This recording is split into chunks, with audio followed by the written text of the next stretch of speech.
Hello friends, welcome to my YouTube channel. আজি আমি আলোচনা কৰিম ফাংচন কি। Friends, সাধাৰণতে আমি সকলোৱে গমে পাওঁ যে কিবোৰ্ডত 104টা কি আছে। কিন্তু কিবোৰ্ডৰ এই টপ যেটো ওপৰৰ লাইনত আপুনি দেখা পায় F1 ৰ পৰা F12 লৈকে এই কিখিনিক আমি ফাংচন কি বুলি কওঁ। এই ফাংচন কি কেইটা ব্যৱহাৰ যদি আমি সঠিকভাৱে নাজানো দেন আপুনি এজন কম্পিউটাৰৰ গুড লাৰ্নাৰ নহয়। এনে যদি ফাংচন কিখিনি ধৰি লওক এই ডেস্কটপতে নাইবা মাইক্ৰসফট ৱৰ্ডত হওক এক্সেলত হওক যদি আমি এনে প্ৰেছ কৰি থাকো যে মই এতে প্ৰেছ কৰি আছো F1 F2 তাৰ কোনো ধৰণৰ ৰিজাল্ট আমি দেখা নাপাওঁ। এই ফাংচন কিখিনি যদি আমি সঠিক ঠাইত প্ৰেছ কৰো তে ইয়াৰ জৰিয়তে আমি বহুত সৰু সুৰা কাম কৰিব পাৰিম। Let's start.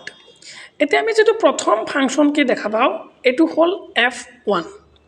তে F1 ৰ ব্যৱহাৰটো আমি মাইক্ৰসফট ৱৰ্ড বা এক্সেলত শিকিম। এতিয়া মাইক্ৰসফট ৱৰ্ডত যদি আমি F1 প্ৰেছ কৰি দিও মই ইয়াতে দিলো প্ৰেছ F1. F1 প্ৰেছ কৰি দিয়াৰ লগে লগে আপুনি ৱৰ্ডৰ এই ৰাইট সাইডত এটা হেল্প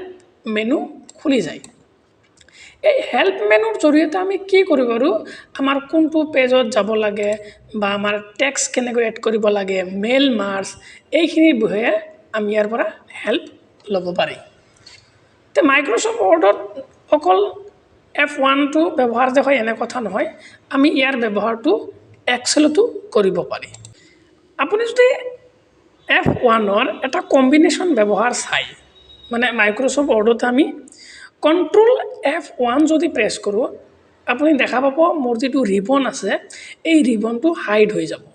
তো মই ইয়াতে কন্ট্ৰোল F1 প্ৰেছ কৰিছো এতিয়া দেখা পাইছে যে ৱৰ্ডৰ যেটো ৰিবন আছিল সেই ৰিবনখিনি ইয়াৰ পৰা গুছি গৈছে। আকৌ যদি আনিব লাগে F1 আকৌ যাব লাগে F1 কন্ট্ৰোল F1 প্ৰেছ কৰিব লাগিব। তে আপুনি মই এনেকৈ কম্বিনেশন ব্যৱহাৰ আৰু ফাংচন কিৰ এটা ব্যৱহাৰ শিকাই যাম। তাৰ পৰৱৰ্তী যেটো ফাংচন কি আছে এটো হল F2. F2 ৰ যেটো ব্যৱহাৰ আছে হেতু মই ডেস্কটপত দেখাম। এতিয়া আপোনালোকে ডেস্কটপত দেখা পাইছে এটা ফোল্ডাৰ যেটো নামটো লিখা আছে নিউ ফোল্ডাৰ 3 বুলি। এই ইয়াৰ যদি ৰিনেম কৰিব লাগে নামটো চেঞ্জ কৰিব লাগে আমি কি কৰিম F2 প্ৰেছ কৰি দিম। F2 প্ৰেছ কৰাৰ লগে লগে ইয়াতে ৰিনেমৰ অপচন আহিছে। মই ইয়াতে যেনিবা লাৰ্ন উইথ ashad লিখি দিলো লাৰ্ন উইথ ashad যেটো মোৰ ইউটিউব চেনেলৰ নাম হয় আপোনালোকে সকলোৱে গমে পায়। তে এনেকৈ F2 প্ৰেছ কৰিলে আমি কি কৰিব পাৰো F2 ৰ জৰিয়তে আমি ৰিনেম কৰিব পাৰো ফোল্ডাৰ এটাৰ। আশা কৰো নিশ্চয় বুজি পাইছে। ধৰি লওক মোৰ ইয়াতে আকৌ দেখাইছো ইয়াতে লিখা আছে মোৰ এটো ফোল্ডাৰত লিখা আছে WWE। মই F2 প্ৰেছ কৰিলো ৰিনেমৰ অপচন আহি গল মই ইয়াতে লিখিলো দৰং বুলি দৰং লিখি কিনে এন্টাৰ প্ৰেছ কৰি দিও। এটা কি হৈছে আমাৰ ৰিনেমটো হৈ গল। তে F2 ৰ জৰিয়তে আমি ৰিনেম কৰিব পাৰি। F2 ৰ মই এক্সেলত এটা ব্যৱহাৰ দেখাম যেটো হল আপুনি ধৰি লওক এক্সেলত প্ৰথমৰ পৰা এটা নাম লিখা আছে যেনিবা মই আসাম বুলি লিখিছো। তা আসাম লিখাৰ পিছত এই আসাম শব্দটোৰ কাষত মোৰ কি কৰিব লাগে ব্ৰেকেটত মোৰ দৰং বুলি লিখিব লাগে। মানে F2 ৰ জৰিয়তে আমি কি কৰিব পাৰো এডিট কৰিব পাৰো কেনেকৈ চাই লওক। এতিয়া আমি যদি এইটো সেলত ডাইৰেক্ট দৰং বুলি লিখিব যাও তা আগত যেটো আসাম লিখিছিলো এটো গুছি যাব। এই চাই লওক কি হৈছে আগতে কি আছিল আসাম আছিল এতিয়া মই দৰং বুলি লিখি আছো লিখি কিনে কি হল আমাৰ আসামটো গুছি গল। কিন্তু মোৰ গুছি যাব নালাগে মই এডিট হে কৰিম তাৰ লগতে লিখিম। এতিয়া আপুনি কি কৰিব প্ৰথমতে আমি কি কৰিম এই যেটো সেলত নামখিনি এডিট কৰিব লাগে হেতু সেলত ক্লিক কৰিম ক্লিক কৰি কিনে F2 প্ৰেছ কৰিম। এতিয়া F2 প্ৰেছ কৰাৰ লগে লগে ইয়াতে কি আহিছে এডিট কৰাৰ কাৰণে আমাৰ কাৰ্সাৰটো আহি গৈছে। ইয়াতে মই ব্ৰেকেট দিলো ইয়াতে মই কি লিখিলো আসাম বুলি লিখিলো। এতিয়া চাইছে না যে এক্সেলৰ যদি আমি নামখিনি এডিট কৰিব লাগে আমি হঠাৎ গৈ কিনে এডিট কৰিব নোৱাৰোঁ এডিট কৰিব গ'লে আমাৰ আগৰ নামটো গুচি যাব তে এডিট কৰাৰ কাৰণে আমি কি কৰিম F2 প্ৰেছ কৰিম আশা কৰোঁ এইটো এটা নতুন বস্তু শিকিলে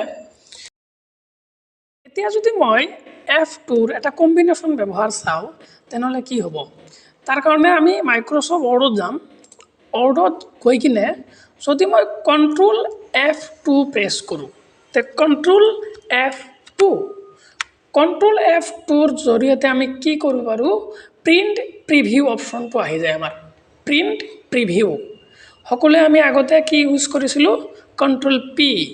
এতিয়া প্ৰিণ্ট প্ৰিভিউৰ কাৰণে আমি কণ্ট্ৰল F2 ইউজ কৰিব পাৰি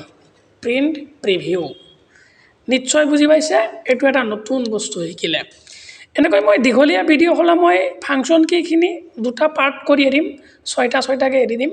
টোটেল আমাৰ 12টা ফাংচন কি আছে আমি আজি এইটো ভিডিঅ'ত 6টা এৰিম আৰু নেক্সট ভিডিঅ'টোত 6টা শিকাম এতিয়া আমি তাৰ পৰৱৰ্তী যেটো ফাংচন কি আছে হেতু হল F3ৰ সাধাৰণতে আমাৰ ডাইৰেক্টলি কোনো ইউজ নহয় এটো এটা কম্বিনেশ্যন ধুনিয়া ব্যৱহাৰ আছে যেটো আমি শিফটৰ লগত কম্বিনেশ্যন ব্যৱহাৰটো শিকিম এতিয়া ধৰি লওক মাইক্ৰ'ছফ্ট ৱৰ্ডত মই ইয়াতে এটা প্যাৰাগ্ৰাফ সিলেক্ট কৰিছো প্যাৰাগ্ৰাফটো সিলেক্ট কৰিলো সিলেক্ট কৰি কিনে যদি মই শিফট F3 প্ৰেছ কৰি দিও শিফট প্লাস F3 আপোনালোকে কি দেখা পাইছে এটা কি দেখা পাইছে যে গুটেইখিনি সিলেক্টেড যেটো মোৰ প্যাৰাগ্ৰাফ আছিল সেই প্যাৰাগ্ৰাফটো ক্যাপিটাল লেটাৰলৈ পৰিৱৰ্তিত হৈছে মই আকৌ দেখাইছো তাৰ পৰৱৰ্তী প্যাৰাগ্ৰাফটো সিলেক্ট কৰিলো সিলেক্ট কৰি শিফট F3 প্ৰেছ কৰিম শিফট F3 প্ৰেছ কৰাৰ লগে লগে আমাৰ কি হৈছে সিলেক্টেড প্যাৰাগ্ৰাফটো মোৰ ক্যাপিটাল লেটাৰ হৈ গৈছে I am talking about selected paragraph বুজি পাইছে নিশ্চয় এতিয়া মানে এটো কি হয় মাইক্ৰ'ছফ্ট ৱৰ্ডত F3 ৰ জৰিয়তে আমি কি কৰিব পাৰো যে upper case lower case capitalize each word এইখিনি সেন্টেন্সৰ যেটো কেস আছিল সেন্টেন্স কেস এইখিনি আমি শিফট F3 ৰ জৰিয়তে কৰিব পাৰো আপুনি যদি মোৰ MS Wordৰ এইবোৰ ভিডিঅ' চোৱা নাই আপাৰ কেস লোয়াৰ কেস অতি সোনকালে চাই লওক ডেসক্ৰিপচনত লিংক দিয়া আছে এতিয়া আমি এক্সেলত F3 ৰ এটা ধুনিয়া ব্যৱহাৰ শিকিম যদি আমি এক্সেলত কি কৰো F3 প্ৰেছ কৰো প্ৰথমতে মই ইয়াতে কেইটামান নাম্বাৰ লিখিলো যেনে 45 কিছু নাম্বাৰ মই এনে লিখি ললো এই নাম্বাৰখিনিৰ তলত মই কি কৰিছো শিফট F3 প্ৰেছ কৰিম চাও কি হয় শিফট F3 প্ৰেছ কৰাৰ লগে লগে আপোনালোকে দেখা পাইছে যেটো ফৰ্মুলাৰ ডায়লগ বক্স আছে হেতু ওপেন হৈ যায় ইয়াত আমি কি কৰিব পাৰো সাম টাইপ এভাৰেজ এই গুটেইখিনি কাউন্ট ইফ ম্যাক্সিমাম মিনিমাম এই ফৰ্মুলাৰ যেটো বাৰ আছে হেতু মোৰ ওপেন হৈ যায় ওকে কৰি দিয়ক সাম হৈ যাব ইয়াতে এই চাইছে নহয় এই নাম্বাৰখিনিৰ সাম তলত আহি গল তে এতিয়া এটো আমি F3 ৰ দুটা কম্বিনেশ্যন ব্যৱহাৰ শিকিলো এটা পৰৱৰ্তী যেটো ফাংচন কি আছে হেতু হল F4 MS Wordত হোক নাইবা মাইক্ৰ'ছফ্ট ৱৰ্ডত হোক এতিয়া আমাৰ F4 ৰ এটা কম্বিনেশ্যন ব্যৱহাৰটো হল F4 অল্টাৰ লগত F4 টো ইউজ কৰা হয় যেনে অল্ট F4 প্ৰেছ কৰিলে আমাৰ কি হয় যে আমাৰ এটো অল্ট F4 এতিয়া আমাৰ এটো এক্সিট হৈ যাব মানে এটো ক্লোজ হৈ যাব এটা খুদি আছে মোক যে এটো সেভ কৰিব নে কি ডন সেভ মাৰিব মই এটো কৰি দিয়াৰ লগে লগে এটো মোৰ এক্সেলটো ক্লোজ হৈ যাব এতিয়া এক্সেলৰ জৰিয়তে আমি কি কৰিব পাৰো অল্ট F4 ৰ জৰিয়তে আমি ক্লোজ কৰিব পাৰো আপুনি উইন্ডোত গৈ যদি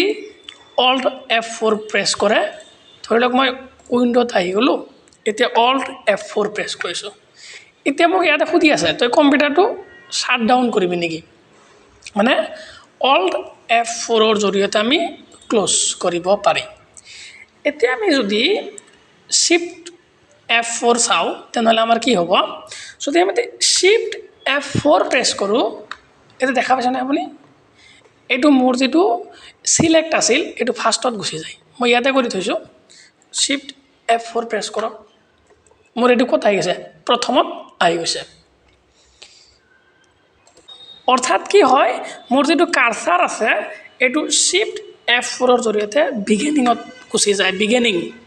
মই যতে কাৰ্সাৰটো নাৰাখো কিয় মই এটা 62 ত ৰাখিছো ৰাখি কিনে মই ইয়াতে শিফট F4 প্ৰেছ কৰিছো এটা দেখা পাইছে না অটোমেটিকলি মোৰ কাৰ্সাৰটো বিগিনিংত গুচি আহিছে এতিয়া যদি আমি কন্ট্ৰোলৰ লগত F4 ৰ ব্যৱহাৰটো চাও তেতিয়া কি হ'ব মই ইয়াতে কন্ট্ৰোল প্লাস F4 প্ৰেছ কৰি দিলো এতিয়া চাইছে নহয় এটা আমি ডন সেভ কৰি দিও কি হয় চাব তে কন্ট্ৰোলৰ লগত যেতিয়া আমি F4 প্ৰেছ কৰিম তেতিয়া আমাৰ এক্সেল টো ক্লোজ হৈ না যায় এক্সেলৰ যেটো ওয়াৰ্কিং শীট আছিল মোৰ হেতু ক্লোজ হৈছে মই আকৌ দেখাই আছো কন্ট্ৰোল এন কৰি মই এটো শীট 1 ত কাম কৰি আছো এতিয়া মই কন্ট্ৰোল F4 প্ৰেছ কৰিছো আপোনালোকে দেখা পাইছে নিশ্চয় যে মোৰ কি হৈছে এক্সেল টো আছে জাস্ট এক্সেলৰ যেটো ওয়াৰ্কিং শীট আছিল হেতু ক্লোজ হৈছে আৰু এটা কি আছিল অল্টাৰ F4 এটোৰ জৰিয়তে পুৰা আমাৰ এক্সেল টো ক্লোজ হৈ যায় তেতিয়া আমি কি কৰিলো এক্সেলৰ অল্টা কন্ট্ৰোল আৰু শিফটৰ লগত ব্যৱহাৰখিনি শিকিলো মোৰ ভিডিওখিনি এনে দীঘলীয়া হয় কিয় দীঘলীয়া হয় মই প্ৰত্যেকটো টপিকে একেবাৰে আতিগুৰি মানে শিকাও যাতে কোনো এটা পয়েন্ট আমাৰ এৰি থৈ না যাও এতিয়া তাৰ পৰৱৰ্তী যেটো শৰ্টকাট ফাংচন কি আছে সেই ফাংচন কিটো হৈছে F5 তে F5 ৰ এটা সৰু ব্যৱহাৰ আমি সকলোৱে জানো যেটো হল ৰিফ্ৰেশ এটা মই F5 প্ৰেছ কৰিছো F5 ৰ জৰিয়তে আমাৰ কি হয় ৰিফ্ৰেশ হয় এটো আমি সকলোৱে গম পাও কিন্তু F5 ৰ ব্যৱহাৰ আমি इससे भी थोड़ा हटके सीखेंगे मेरे दोस्त F5 ৰ ব্যৱহাৰ আমি এক্সেল বা মাইক্ৰোসফট ওৱৰ্ডত কি হয় এতিয়া মই ধৰিলক মাইক্ৰোসফট ওৱৰ্ড টো লাই লৈছো ওলোৱাৰ পিছত ইয়াতে যদি মই F5 প্ৰেছ কৰো কি দেখা পাব আপোনালোকে F5 প্ৰেছ কৰাৰ লগে লগে আমাৰ গো টু অপচন আহে এতিয়া মই কোনটো পেজত যাম বা কোনটো লাইনত যাম কোনটো সেকশনত যাম ইয়াতে জাস্ট প্ৰেছ লিখি কিনে আমি ওকে কৰি বা নেক্সট কৰি দিয়াৰ লগে লগে আমি এটো পেজত গুচি যাম মই প্ৰথমতে কেইটামান ব্ল্যাঙ্ক পেজ লও দেখাই আছো আপোনালোকক মই 4-5টা মান ব্ল্যাঙ্ক পেজ ললো লৈ কিনে মই এতিয়া কোনটো পেজত আছো প্ৰথম পেজত আছো এতিয়া মই F5 প্ৰেছ কৰিছো F5 প্ৰেছ কৰাৰ লগে লগে মই ইয়াতে 3 বুলি লিখিলো 3 আৰু এই গো টু ক্লিক কৰি দিয়াৰ লগে লগে আপোনালোকে দেখা পাব মই এতিয়া এই বাওফালে কৰ্নাৰত চাই লওক মই এতিয়া 3 নম্বৰ পেজত আছো ঠিক এক্সেলত যদি আমি ইয়াৰ ব্যৱহাৰটো দেখো F5 ৰ তেনেহলে আমাৰ কি হ'ব এতিয়া আমি ধৰিলক এক্সেলত আহি কিনে মই F5 প্ৰেছ কৰিছো কৰাৰ লগে লগে ইয়াতে গো টু অপচন আহিছে মানে মই কোনটো ৰ বা কোনটো কলমত যাম ইয়াতে জাস্ট লিখি দিম মই ধৰিলক B5 ত যাব লাগে মোৰ এতিয়া ধৰিলক মোৰ এতিয়া মই ক'ত আছো L নম্বৰ কলম মানে L11 ত আছো F5 প্ৰেছ কৰিলো F5 ৰ জৰিয়তে মই গো টু চাৰ্ট আহিছে মই এতিয়া কোনটো ৰ বা কোনটো কলমত যাম জাস্ট ইয়াতে লিখি দিম মই ধৰিলক এতিয়া মই B5 ত যাব লাগে মই ইয়াতে B5 বুলি লিখিলো লিখি কিনে ওকে কৰি দিয়াৰ লগে লগে মোৰ কাৰ্সাৰটো B5 ত গুচি আহিছে হেল্ল ফ্ৰেন্ডছ চাইলক যে মই ইয়াতে F5 প্ৰেছ কৰিলো কৰি কিনে মোৰ কোনটো ৰ বা কোনটো সেলত যাব লাগে মই এতিয়া লিখিলো C7 ওকে কৰি দিয়াৰ লগে লগে মোৰ কাৰ্সাৰটো C7 ত গুচি আহিছে C7 ত গুচি আহিব এতিয়া আপুনি F5 ৰ অকল ৰিফ্ৰেশৰ কাৰণে যে ইউজ হয় এনে কথা নহয় আপোনাক মই আৰু দুটা নতুন ব্যৱহাৰ শিকালো F5 ৰ এতিয়া মই চাই লওক F5 ৰ আৰু এটা ব্যৱহাৰ এটা কম্বিনেশন ব্যৱহাৰ মই শিকাও যদি মই এক্সেলত কন্ট্ৰোল F5 প্ৰেছ কৰো তেতিয়ালে কি হ'ব মই ইয়াতে কন্ট্ৰোল F5 প্ৰেছ কৰিছো কি হৈছে মোৰ পেজটো সৰু হৈ গৈছে মানে ৰেষ্টৰ ডাউন হৈছে চাইছে না এক্সেলৰ যেটো ওয়াৰ্কিং শীট আছিল এটো কি হৈছে মোৰ এটো মোৰ সৰু হৈ গৈছে আকৌ কৰি আছোঁ যে কণ্ট্ৰল F5 জৰিয়তে আমি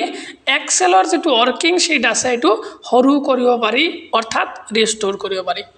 কণ্ট্ৰল F5 অজস্ৰ ব্যৱহাৰ আছে ফ্ৰেণ্ডছ অজস্ৰ ব্যৱহাৰ আছে F5 অকল ৰিফ্ৰেছৰ কাৰণে আমি এইটো ইউজ নকৰোঁ এতিয়া তাৰ পৰৱৰ্তী যিটো ফাংচন কি আছে এইটো হ'ল F6 সাধাৰণতে F6ৰ যিটো ব্যৱহাৰ এইটো খুব ৰেয়াৰ মানে কম হয় তথাপি মই দেখাই আছোঁ যে F6 আমাৰ কি কৰে টেবৰ দৰে কাম কৰে মানে টেব মাৰিলে যেনেকুৱা মই এফালৰ পৰা ইফালে যাওঁ তো মই F6 প্ৰেছ কৰক এই চাইছেনে এই মোৰ কি হৈছে ওপৰত আহিছে তলত আহি যাব এই মোৰ ৰেকৰ্ডিং হৈ আছে কাৰণ ইফালে তো দেখা পোৱা নাই ঠিক আছে মই উইণ্ডোত দেখাই আছোঁ আপোনালোকক উইণ্ডোত এতিয়া মই উইণ্ডোত আহিছোঁ এতিয়া আপুনি তলৰ মোৰ টাস্ক বাৰটোৰ ফালে লক্ষ্য কৰিব মই ইয়াতে F6 প্ৰেছ কৰিছোঁ মোৰ ইয়াতে আহিছে চিলেক্টটো তাৰপিছত ক'ত গ'ল টাইপ চাৰ্চ টু হিয়াৰ এইটোত আহিল এতিয়া এইটোত আহিছে টক টু কণ্টাক্ট চাইছে নহয় তে F6 মোৰ টেবৰ দৰে কাম কৰে ইয়াৰ ব্যৱহাৰটো খুবেই কম হয় হৈছে তে এইখিনিয়ে আজিৰ এই ভিডিঅ'টোত মই আপলোড কৰিম যেহেতু ভিডিঅ'টো দীঘলীয়া হৈছে মই ইয়াৰ সেকেন্ড পাৰ্টটো অতি সোনকালে আপলোড কৰিব চেষ্টা কৰিম ধন্যবাদ ভাল লাগিলে সাবস্ক্ৰাইব কৰিব আশা কৰিছোঁ ইয়াৰ পৰা বহুত কিবা নতুন তথ্য শিকিব পাৰিছে নতুন কম্পিউটাৰৰ ইনফৰমেশ্যনৰ কাৰণে লাৰ্ন উইথ আশাদ ইউটিউব চেনেলটো সাবস্ক্ৰাইব কৰক ধন্যবাদ